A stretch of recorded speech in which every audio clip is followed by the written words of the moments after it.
안녕하세요. 진정호입니다. 이번 영상에서는 숙제하는 방법. 자, 여기에서 이제 좀 여러분이 싫어하는 영상일 수도 있죠. 숙제하는 방법, 숙제 검사 방법, 숙제 완료 기준, 예외 인정 사항, 그리고 숙제를 안 했을 때, 이런 것들이 조금 더 엄격해집니다. 처음에 말씀드렸어요. 신중하게 말하고 말한 것은 지킨다고 했습니다. 전 이대로 지킬 거예요.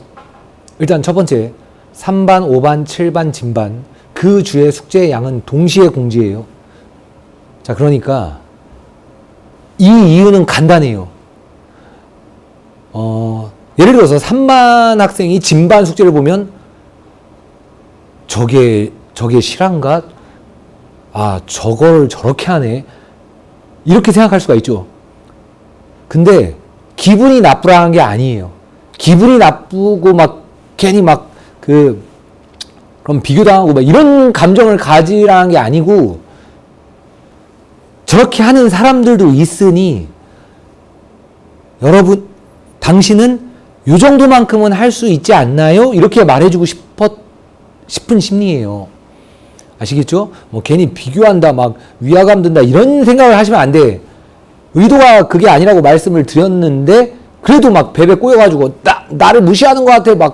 이렇게 하면 그거 어쩔 수 없고. 하여튼 동시에 공지할게요. 그 다음 두 번째, 숙제하는 방법. 다음에 와서 숙제하는 줄, 이렇게 하는 줄 몰랐어요. 갑자기 왜 그러세요? 이런 얘기 하지 마요.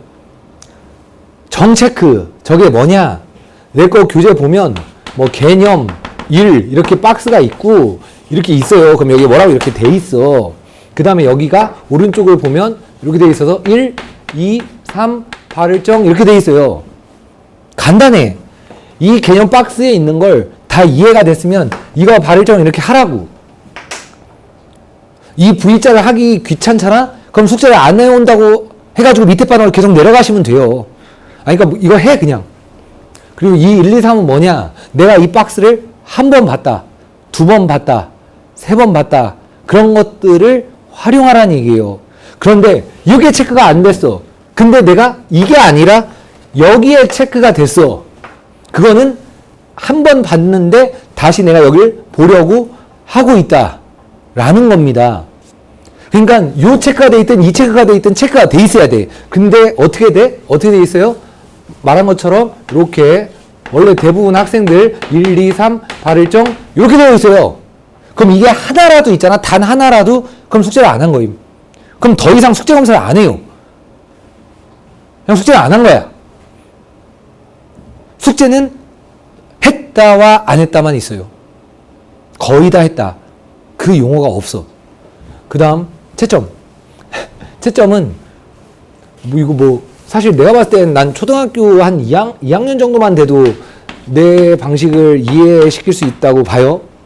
자, 문제가 5문제가 있다고 쳐요. 맞았어. 틀렸어. 이렇게 됐다고 쳐요. 그런데 해설지를 보거나 제 해설 인강을 봐서 이해가 됐어. 그럼 여기를 이렇게 귀엽게 반달을 하라고요. 반달을 해.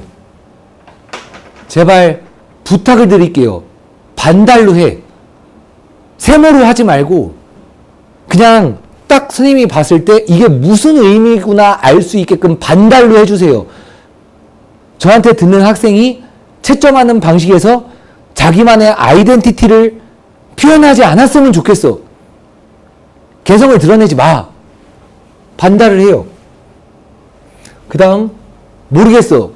그러면 별표를 해요. 그러니까 맞았다. 틀렸는데 다시 이해가 됐다.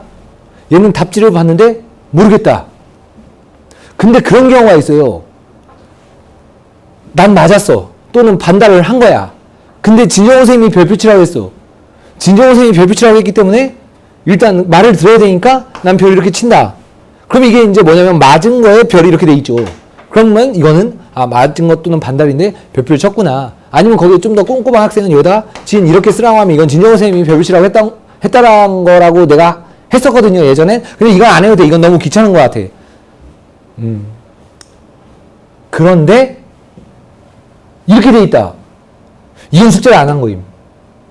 지금 5문제를 적어놨는데 내가 숙제가 500문제가 나갔어. 근데 500문제 중에 499문제를 이걸 숙제를 다 했어요. 근데 한 문제가 이렇게 돼 있어. 그럼 그 학생은 숙제를 안 한 거임.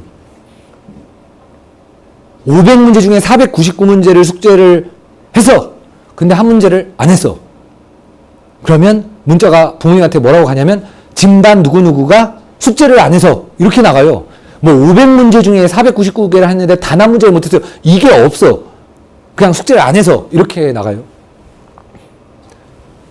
자, 전 제 말을 지킨다고 했습니다. 그 다음 자기가 다시 볼 문항 워크북에 체크.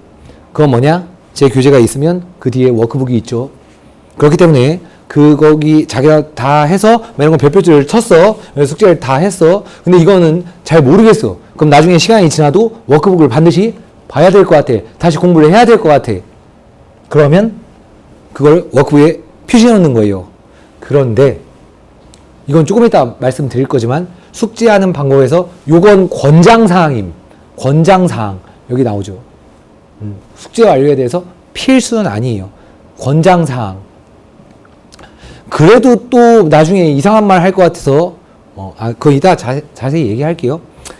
숙제 검사 방법 뭐냐? 수업을 시작하자마자 선생님이 들어오셔요. 내놔 숙제 걷어가요. 그 다음에 테스트를 보고 테스트를 여러분이 보는 사이에 숙제 검사를 빠르게 진행을 할 거예요. 자, 이해되시죠? 제가 수업 시간에 숙제 검사 안 해요. 제가 직접 숙제 검사 안 합니다. 그런데 그 선생님이 출근을 안 했어. 그 선생님이 출근을 안 했을 수가 있잖아요. 그럼 출근을 안 했으면 그때는 빠르게 제가 숙제 검사를 할 수 있다면 여러분들이 테스트를 보는 사이에 제가 할 거예요.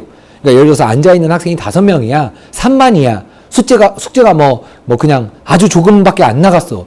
근데 학생들이 되게 적었어요. 그럼 그때는 그 선생님이 만약에 출근을 못하는 어떤 특이 사항이 있었을 때는 제가 숙제 검사를 할 수도 있지만 대부분 저는 여러분이 테스트를 풀 때 그 선생님이 가져가서 숙제 검사를 하는 것을 원칙으로 할 겁니다. 좋아. 그 다음에 깜빡하고 숙제를 안 가져왔어. 그러면 당연히 안 한 거예요. 부모님들한테 문자 보낼 때 애가 숙제를 안 가져와서 이렇게 말하지 않아요. 그냥 누구누구가 숙제를 안 해와서 진반에서 7반으로 내려갑니다. 3반에서 숙제 2번째 안 해와서 다음 시간부터 수업에 참여하지 못합니다. 그냥 그렇게 문자가 가요. 그냥 안 해왔기 때문에 안 가져왔다고 저는 그렇게 생각을 할게요. 숙제 완료 기준. 아까 말씀드린 박스. 그 다음 채점. 단 한 군데도 빠짐없이 할 것. 틀린 상태에서 이대로 남겨놓지 마요. 그 다음에 워크북에 표시하는 거. 그건 권장사항이지 필수가 아니라고 했어요. 그럼 예를 들어서 이런 학생이 있어. 여기 10문제가 있고 워크북이 10문제가 있잖아요. 자기가 다 채점을 했어. 근데 10번은 채점을 제대로 안 했어. 그냥 10번에다가 15번 이렇게 있는데 이렇게 해놨어. 근데 1번부터 14번까지는 중요한 문제 이렇게 워크북에다 체크하고 열심히 해야지 이렇게 생각했어. 근데 15번에 이렇게 돼 있는 걸 모르는 거예요. 그럼 숙제 안 한 거예요. 워크북에 그 시간에 워크북에 체크해서 이런 건 어차피 권장사항이지 필수가 아니라고 했죠. 자, 그 다음. 숙제를 안 해도 인정해 주는 경우가 있어요. 자, 첫 번째. 친할아버지, 친할머니, 외할아버지, 외할머니, 엄마, 아빠 아주 위독하시거나 그 이상의 조사일 때는 숙제를 하나도 안 해도 됩니다. 그리고 제가 직접 보강합니다. 두 번째, 숙제가 공지됐어. 근데 수업을 딱 끝났죠. 예를 들어서 자, 어디 숙제 뭐다? 이렇게 딱 수업 끝났어요. 그럼 이틀이 지난 그 안에 연락을 하셔야 돼. 예전엔 제가 이걸 무시했었거든요. 이 조항이 새로 생긴 거예요. 그러니까 쉽게 말해서 수학여행 간다거나 아니면 기타 너무 심한 그 어떤 일을 해야 되는 상황에 처했어. 예를 들어서 꽃동네 봉사활동 2박 3일 갔는데 학교에서 책 가져가면 혼난다고 이랬어. 그럼 솔직히 제 숙제 진방 같은 경우에 하기 힘들죠. 그러니까 그런 것들을 미리 연락을 해서, 근데 그런 것들은 항상 일주일 전에 알려줘. 갑자기 야 내일 꽃동네 간다 이러진 않잖아요. 그러니까 어떤 일이 발생했을 때 미리 연락을 해서 허락을 받았으면 그래 알겠다 할게요. 근데 숙제를 안 한 학생들의 일반적인 핑계가 있죠. 분명히 얘기했어. 할머니 할아버지가 생신이고 기뻐. 그럼 그 기쁜 데 가서는 그 책을 들고 가서 숙제를 하라고. 기뻐하면서 해. 결혼식 경사 가서 해요. 결혼식 여러분들이 친척들 결혼하는데 굳이 꼭 가야 합니까? 안 가도 뭐라고 안 해요. 걔 공부 열심히 하고 걔 어떤 성격 이상하고 안 좋은 선생님한테 수학 배우는데 그 사람 숙제 안 하면 하도 지랄해가지고 그 사람한테 그 숙제하느라고 걔 오늘 여기 결혼식에 못 왔다 그렇게 말하면 삼촌이 뭐라고 합니까? 열심히 하라고 하지. 가족여행은 내 숙제가 있다는 걸 알면서도 여러분들이 계획해서 가는 거잖아. 가서 해요. 그러면 뉴욕을 가든 일본을 가든 제주도를 가든 비행기에서 하든 가서 해. 학교에서 대량의 과제 및 수행평가, 임원 및 동아리 활동 이거 다 미리 여러분들이 계획한 거잖아요. 학교에서 숙제가 많고 월요일 수행이 많은 학교인 걸 알고 갔고, 그리고 반장 부반장 그건 여러분이 되고 싶어서 나간 거고, 그리고 동아리도 여러분이 하고 싶어서 한 거잖아. 어떤 걸 해야 될지 이미 알고 있었잖아요. 그러니까 그거는 핑계가 되지 못해. 단 제가 판단했을 때 제 기준으로 봤을 때 아주 특정 몇 개의 학교가 있어요. 좀 이건 진짜 노답이다 이렇게 하는 학교들이 있어. 그런 데에서는 제가 알아서 조절을 하지만 숙제 안 해놓고 수행평가 많았어요. 그럼 그냥 숙제 안 한 문자 가고 그냥 그대로. 그 다음 그냥 아픈 거 그냥 당연히 무시죠. 거짓말인지 진짜인지 내가 알게 뭐예요. 그 다음 개인적인 슬럼프는 누구나 와요. 저도. 근데 제가 갑자기 어느 날 나 요즘 기분 안 좋으니까 수업 그냥 안 할게. 근데 수강료는 내. 그러면 여러분이 뭐라고 합니까?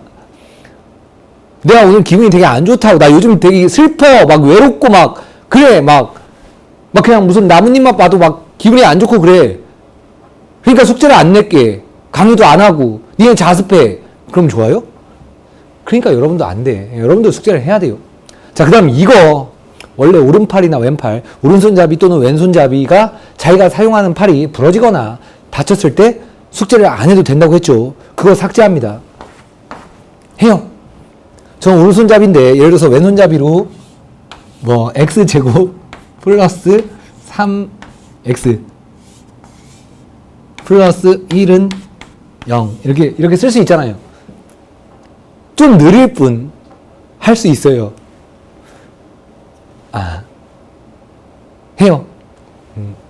팔 다친 거 인정을 안 하도록 할게요. 참고로 요번에 나한테 배웠던 학생들이 말은 안 하겠지만 어떤 학생이 숙제를 못 해왔는데 오른손에 붕대를 감고 있었어요. 그래서 제가 너 오른팔 다친 거 맞아? 그랬더니 걔가 네 그랬어요. 난 그 학생을 의심하거나 이러진 않았어요. 그런데 이제 앞으로는 그런 게 안 된다라는 거죠. 양손 다 다치면 그런 일은 만들지 마세요. 그러니까 만약에 오른손 농구하다가 오른손 다칠 것 같아. 그러면 여러분들은 저한테 수업을 듣는 이상 제 숙제를 해야 되기 때문에 농구를 하지 마세요. 그런 식으로 생각하시면 돼. 자, 숙제를 안 했을 때 이제 어떻게 되냐면 한 번 안 하면 경고를 해요. 근데 두 번 안 하잖아요. 그러면 두 번 안 했으니까 7반에서 5반으로 내려가는 거예요.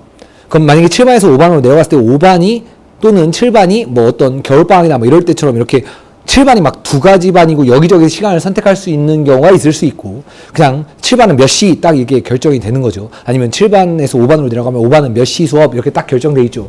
그럼 내려가시면 돼. 근데 진반은 두 번이 아니라 그냥 한 번이라고. 그냥 숙제를 안 하는 순간 그냥 바로 내려가요. 그 다음 숙제가 가장 적은 반, 예를 들어서 어떤 수업에서는 3반이 될 수가 있고 어떤 수업은 5반이 될 수가 있죠. 수원은 3반이 있는데 확통은 5반까지밖에 없을 거고 그럴 수 있지. 근데 거기서 한 번 안 했는데 경고를 받았어. 근데 두 번 안 하면 즉시 그건 수강 중지를 하게 돼요. 근데 만약에 강좌를 두 개를 듣고 있었어. 근데 수원을 듣고 있고 확통을 있었는데 난 왠지 확통은 기분이 좋아서 계속 숙제를 했는데 수원은 한 번 안 했는데 경고가 먹었지만 그래도 또 안 했어. 그럼 수원만 그만 듣게 되는 거예요. 확통은 계속 들어도 돼. 근데 그게 기분이 나빠. 다 그만두고 싶어. 그럼 그렇게 하시면 되고. 받은 경고는 중간고사, 기말고사, 시험 볼 때 초기화가 돼요. 그러니까 중간고사 보고 났어요. 그럼 이제 새로운 마음으로 뭐 반이 바뀔 수도 있고 그런 거기 때문에 그때부터는 다시 이제 한번 이렇게 되는 거죠. 근데 진반은 뭐 그냥 한 번만 안 해도 내려가고 시험 보기 전까지는 못 올라와요. 자, 이렇게 해서 숙제에 관련된 소개 동영상을 마치도록 하겠습니다.